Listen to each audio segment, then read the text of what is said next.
Hi folks, you're with Tacitus today, your pushback channel, and thank you for joining this live stream. In this essay, I'd like to talk about disinformation. I mean, it's just topical at the moment. The US government really wants to sort of set up a government department to combat what it alleges is disinformation. So let's talk a little bit about disinformation, the definitions, and how a department such as this could function, or how they could do anything that could be remotely useful and stay consistent with the laws and statutes and the Constitution of the United States, or anywhere else where they try this on, for that matter. Now, many people say if this is just a play at censorship, and given that the globalists who control the US government, they control the Democratic Party, and most of the senior Republicans, because they've lost control of the narrative through Elon Musk's acquisition of Twitter. Because a lot of news stories begin with Twitter and then filter out elsewhere, even though Twitter itself isn't the biggest. It's usually, or often at least, where new news begins. So it's the cycle of the news cycle often kicks off in Twitter and then spreads out elsewhere. And so the issue with the globalists is legitimacy. Without legitimacy, or the appearance of it, then they can't enforce or push the globalist project onto the rest of us. And they can only have or maintain legitimacy if they control the news, the narrative, and the whole media landscape. So this issue of Twitter coming out of globalist hands, if you like, where globalist censorship can't be or won't be or is unlikely to be applied, then this is a major issue for the globalists. So they have to find other ways of clawing back control or of preventing Twitter from becoming a free speech platform. So they've set up a bureau within the Department of Homeland Security. They've got a young radicalized woman from sort of a fairly well-to-do background, and she's an alleged expert in disinformation. If she is, I can't see it. It's difficult to see where her expertise comes from. You know, she's got the usual sort of resume, the professional uni student, just a groupie hanging around political power. She's been gifted some book deals to her books have been book publishing deals rather, and so she's got a couple of books that no one's fucking read, and this somehow makes her an expert. But she's got that classic young person's thing where the mafia used to try and find hitmen that were so ideological and young and stupid and airheaded that they wouldn't think about what they're doing when they're running around killing folks. And that capacity to do harm whilst being completely unaware of the harm that's being caused is something I think this person they've chosen to head up this censorship department is probably could do quite well at it. I've looked at a couple of interviews and she behaves like a teenage girl. She's still in first year college gender studies, sociology class, sociology class, where they do these little debates within an echo chamber and everyone agrees, and she must have done, just in the clip I saw, she must have done 50 hair flicks, just like a young teenage girl would do. So she's probably perfect for the job, no self-awareness, and has bought into the line that all straight white males are Hitler and that sort of thing. And so anyway, this is part of the thing. So I'm going to do a little bit of history here. The Soviet Union, I mean, disinformation, I guess, has been around for a long, long time, but the Soviet Union made a sort of a professional occupation out of it. So communist Soviet Union in the 1920s. So they set up an actual bureau, a government department of disinformation. Now, disinformation sort of is to achieve a couple of things. Unlike misinformation, which is sort of either omission or straight out lying, and it's usually easy to pick up, and it doesn't have a very long shelf life, misinformation. Disinformation, on the other hand, can last a lot longer.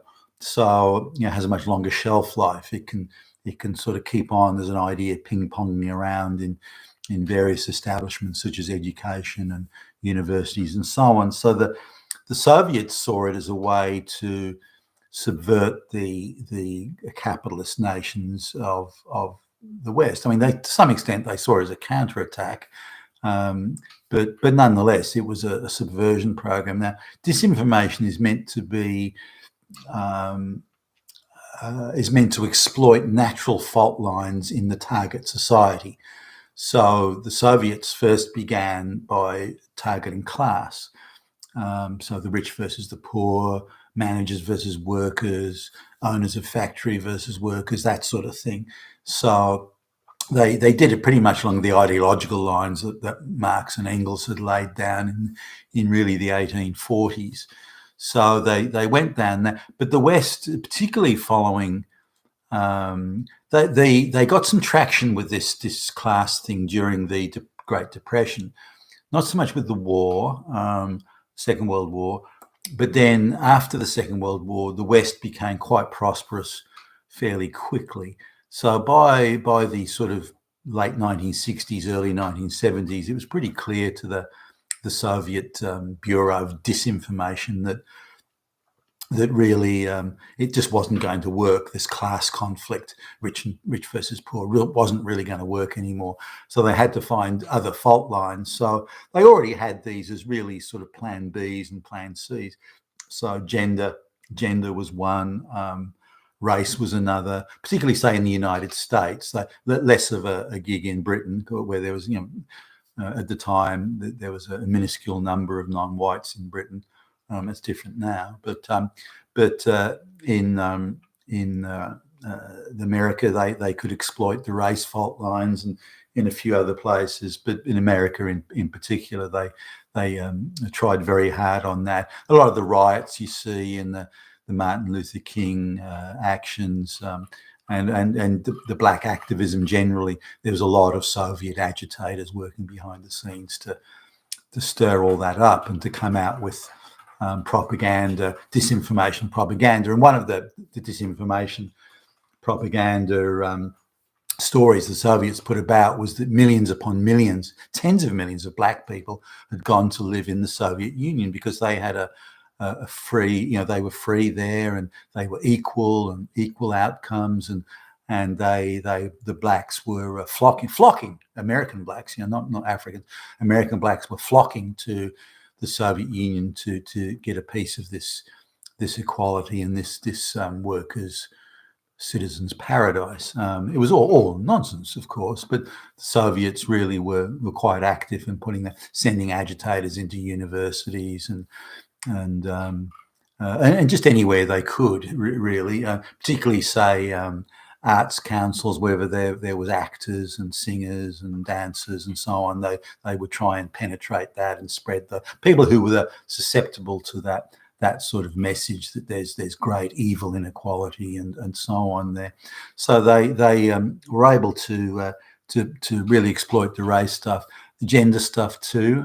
They had a lot of propaganda running around in the 60s that women were a terribly oppressed group of people, and that marriage was an evil institution. Having children was part of the capitalist exploitation, and so on and so forth. And they pushed that hard. Probably from the late 60s onwards, they really started giving it a good kick along.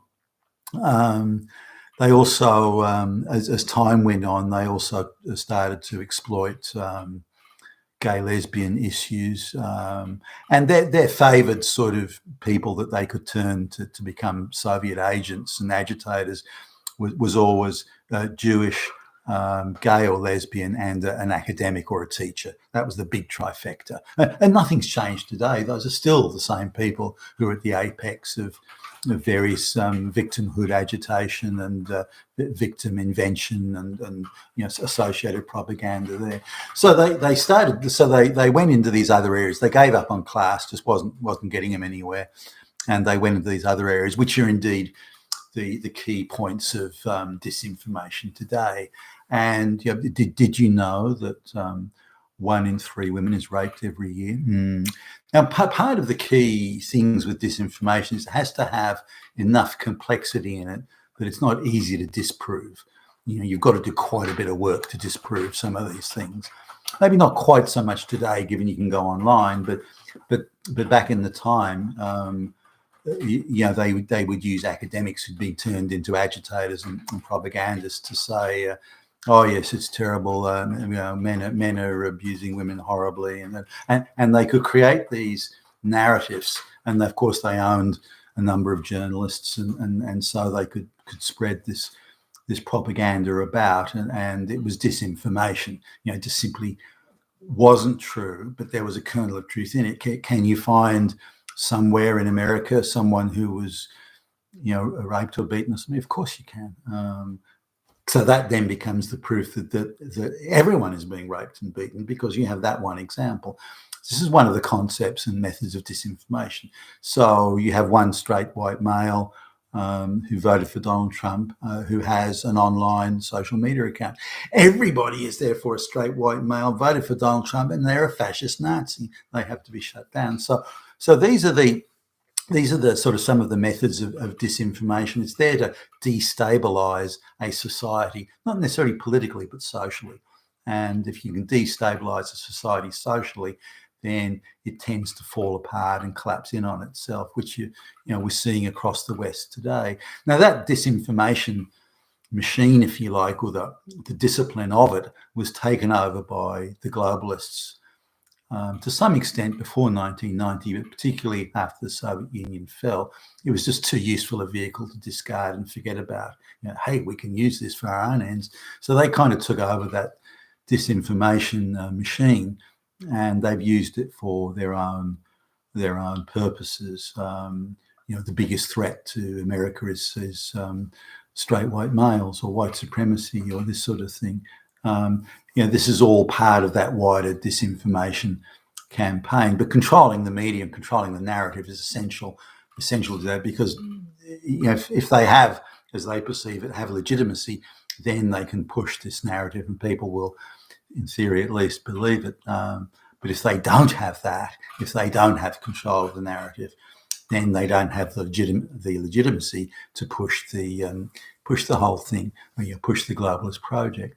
So let's have a look now at what this Disinformation Control Bureau or Prevention Bureau, call it what you like, in Department of Homeland Security in the US, what exactly is their definition of disinformation? Well, they kind of don't have one. What's the definition of a spreader of disinformation, or who are the people who are taking it on board, and is it affecting them? So they don't really know. They know they want to stop any challenge to their narrative. That's about all they know at the moment, and they're just making the rest up as they go along. But if you pick up on, if you go through the various tweets that are around and the various postings and the claims made by various people who look like they're going to be working in this area, or at least advisors or people out spreading propaganda to justify the existence of these things, they've got a number of you can pick up a number of sort of consistent key positions in it. So what is the definition of disinformation? Well, it's anything that's spread by straight white males who have a decent following on social media and who voted for Donald Trump. So that's the evil there. That's your evil white supremacist. That's your Hitler. So now, what are they, and the subjects that they raise that are the disinformation subjects? So the disinformation subjects seem to sort of be within quite a narrow range here. So one is anybody that questions or exposes the illegal mass immigration into the United States or elsewhere in the West. That's one. So if you talk about that, question it or oppose it or discredit it in any way, and it deserves to be discredited, then that is disinformation. And that's certainly it's a huge stretch to call something like that disinformation. But there you go. The other, or among the other ones, is anyone who opposed or does oppose arbitrary lockdowns without going through proper due legal process, either in the Congress or through the courts and so on. So that's the next one. Anyone that disputes or disagrees with or questions or discredits the climate change narrative. That's another one. So when you look at the key disinformation issues that they think they have to fight back against, this is the globalists and their lackeys in the Democrat Party in the US, then you'll see that it's just the globalist talking points. It's just the globalist talking points. So it's clear that the one thing we can draw from all this is the disinformation that they're claiming is disinformation is really just questions and opposition to or doubts being expressed about the globalist project and the key issues and key points of the globalist project, such as mass black and brown immigration, such as climate change, and so on. So that's so we can say that it's straight white males with popular social media platforms or social media platforms that are getting traction in the areas that most concern the Democrats and the globalists, and the key issues of disinformation are simply the issues that the globalists are most protective over. For example, as I mentioned a moment ago, mass immigration. So that seems to pretty much sum it up. Now, if you've got a media, a social media account, or any media that says white people are all evil, white supremacy is the biggest problem, that's clearly the most grotesque disinformation. But that's all right. That's all right, because it's not challenging the globalist project. In fact, it's supporting the globalist project. So you can come out with as much disinformation as you want, as much propaganda as you want, as long as it supports the globalist project. So that's what we can see. So the definition of disinformation, definition of those who spread or allegedly spread disinformation, is really straight white people, straight white males that disagree with the globalist project of mass immigration, climate change, increased cost of living, the big financial houses buying up, or all the residential property and so on, those sorts of things. So really, they now, before Elon Musk took over, or hasn't finished yet, but took over Twitter, they had a 95% control of the narrative. But again, Twitter's key because it kicks off a lot of the narratives. So if they lose control of Twitter, then the rest of the narrative machine will unravel, and they know that. Now, some people are sort of saying, guys like Steve Turley are saying, well, this is the end of the neoliberal gig. They've got a huge amount invested in this. Now, they're rich enough where the key people can just walk away and still be filthy rich forever and a day. But they've got a lot invested, not just money, but a lot of emotion invested in it. And I don't think they're going to roll over for a minute. I think they're going to fight tooth and nail to stop it and to regain control of Twitter and so on. So I think the battle's far from over.